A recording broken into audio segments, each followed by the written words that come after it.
사장님의 성공과 행복을 응원합니다. 창큐TV 긍정맨입니다. 오늘은 성공적인 외식 창업을 위해 식당이나 음식점 예비 창업자 또는 기존 창업자가 반드시 명심해야 할 중요한 요소들에 대해서 말씀드리겠습니다. 사실 기존 창업자분들 중에 오늘의 내용을 들으시고 부족했던 부분이 있다면 잘 채워나갈 수 있는 기회로 삼으셔도 좋을 겁니다. 이 내용은 수치화한다거나 실물로 보여드리기는 어렵지만 12년의 외식 경험, 12년의 외식 경영 경험을 통해서 확실히 느낀 바를 정리한 것입니다. 상당수의 내용은 음식점 이외의 사업을 하는 경우에도 충분히 접목이 가능한 부분이고요. 왜냐하면 결국 브랜드의 정체성은 오너의 생각과 철학이 그대로 반영되기 때문입니다. 그럼 하나씩 살펴볼까요? 첫 번째, 고객 중심의 마음가짐.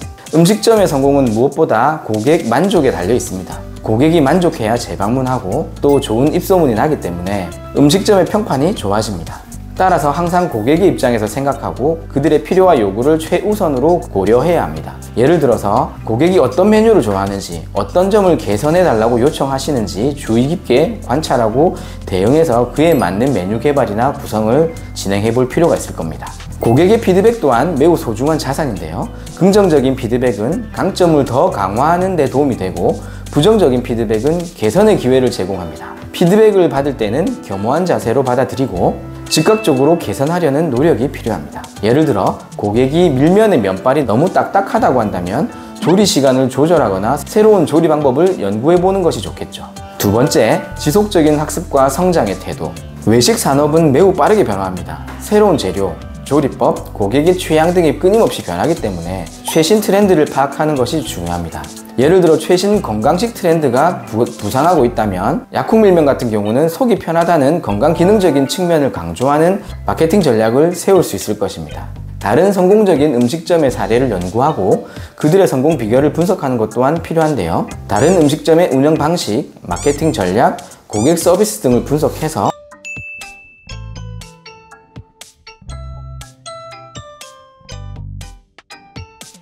어떻게 고객을 끌어들이고 있는지, 어떤 메뉴가 인기를 끌고 있는지 살펴볼 수 있을 것입니다. 세 번째, 품질과 위생에 대한 철저한 관리. 음식점의 핵심, 기본은 무엇보다도 음식의 맛과 품질입니다. 최고의 재료를 사용하고 항상 신선한 재료를 유지하는 게 중요합니다. 재료의 품질이 곧 음식의 품질로 이어지기 때문이죠. 재료가 곧 맛인 거죠. 또 위생관리는 음식점의 신뢰도와 직접적으로 연결됩니다. 위생 상태가 불량하면 고객의 건강에 문제가 생길 수도 있고 이는 음식점의 평판에 치명적인 영향을 미칩니다. 따라서 철저한 위생관리를 통해서 청결한 환경을 유지해야 합니다. 너무 당연한 얘기죠. 네 번째, 독창성과 차별화된 철학. 경쟁이 치열한 외식 산업에서 성공하려면 독창적인 메뉴와 브랜드 아이덴티티가 필요합니다. 다른 음식점과 차별화되는 독특한 매력을 가지고 있어야 되는 거죠.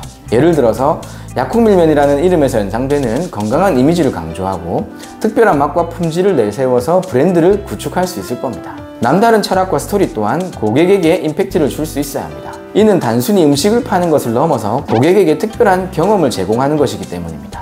둘째 딸을 잃어버린 장소를 떠나지 않기 위해 맥주집을 창업한 역전 할머니 맥주의 창업 스토리가 대표적이라 할 수 있을 것입니다. 다섯 번째, 팀워크와 리더십. 직원들을 존중하고 그들의 의견을 경청하는 태도가 필요합니다. 직원들이 만족하고 행복해야 고객에게도 좋은 서비스를 제공할 수 있을 것입니다. 이는 고용의 안정성과 경영 안정으로 이어지는 중요한 부분입니다. 또 리더로서 팀을 이끌고 동기부여하며 위기 상황에서도 냉철하게 대처할 수 있는 리더십이 요구됩니다. 예를 들어 갑작스러운 문제 상황이 발생했을 때 침착하게 대처하고 팀원들에게 명확한 지시를 내려 문제를 해결하는 것이 중요합니다. 여섯 번째, 재무관리의 중요성. 비용을 효율적으로 관리하고 불필요한 지출을 최소화하는 것이 중요합니다. 음식점 운영에서는 작은 비용 절감이 큰 차이를 만들 수 있습니다. 예를 들어 재료비를 효율적으로 관리하고 낭비를 줄이는 방법을 찾는 것이 좋습니다. 또한 수익의 일부를 재투자해서 지속적인 성장을 도모해야 합니다. 이를 통해 더 나은 시설, 더 나은 재료, 더 나은 서비스 등을 제공할 수 있어야 하는데요. 제가 5천만 원 투자해서 지난 10년간 코로나19 시국에서도 매출이 떨어지지 않고 성장할 수 있었던 가장 큰 비결은 바로 매년 최소 3가지 이상 개선점을 찾아서 보완했기 때문입니다. 마지막 일곱 번째, 사회적 책임과 윤리. 지역사회와 환경에 대한 책임감을 가지고 지속 가능한 경영을 추구해야 합니다. 이는 단순히 음식점을 운영하는 것을 넘어서 사회에 긍정적인 영향을 미치는 것입니다. 지역사회 환원은 비단 중소기업 이상의 사업체만 해당되는 것이 아닙니다. 규모와 상관없이 상업활동을 통해서 수익을 만들어내는 업체는 모두 해당된다고 해도 과언이 아닙니다. 개인적으로는 가게가 있는 지역 주민센터 4곳을 통해서 매년 400명의 어르신들께 무료 식사권을 제공해드리고 있는데요. 기부금 처리도 해주시고 무엇보다 어르신들의 가족분들은 물론 주변 이웃들에게도 자연스럽게 홍보가 되었고 좋은 일 많이 하는 가게라는 긍정적인 소문이 나서 브랜드 이미지 개선에도 큰 효과를 보고 있습니다. 윤리적 기준을 지키고 공정하게 경영함으로써 장기적인 신뢰를 구축해야 합니다. 이는 고객과의 신뢰를 쌓는 데 중요한 요소입니다. 예를 들어 투명한 재무관리를 통해 신뢰를 쌓고 직원들에게도 공정한 대우를 제공하는 것이 중요할 것입니다.